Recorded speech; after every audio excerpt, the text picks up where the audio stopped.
আসসালামু আলাইকুম। আশা করি আপনারা সবাই ভালো আছেন। আপনাদের দোয়ায় আমিও ভালো আছি।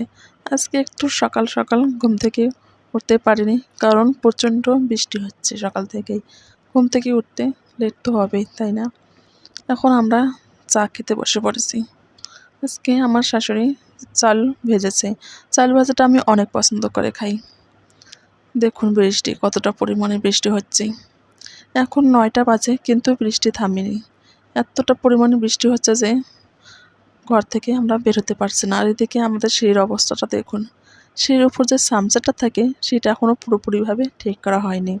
সেই জন্য দেখুন কতটা ধুলোবালা উঠছে এবং বৃষ্টির পানি দিয়ে অবস্থা শেষ।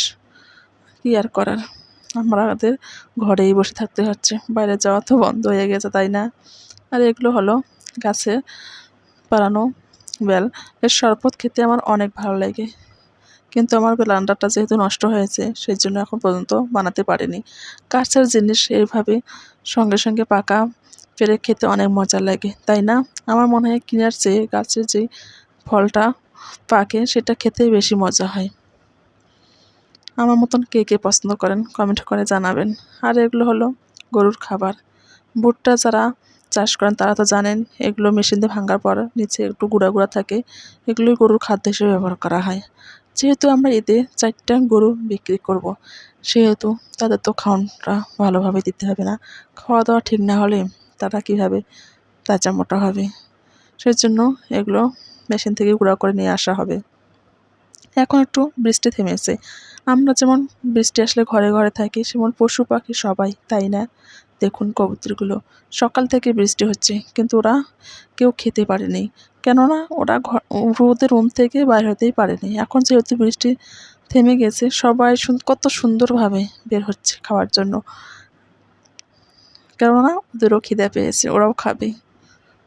আর এদিকে মোটরসাইকেলের সাইকেলটা নষ্ট হয়ে পড়ে আছে, ঠিক করা হচ্ছে না। আর আমাদের এদিকের কারেন্ট তো কি বলবো, আর বলার কিছুই নেই।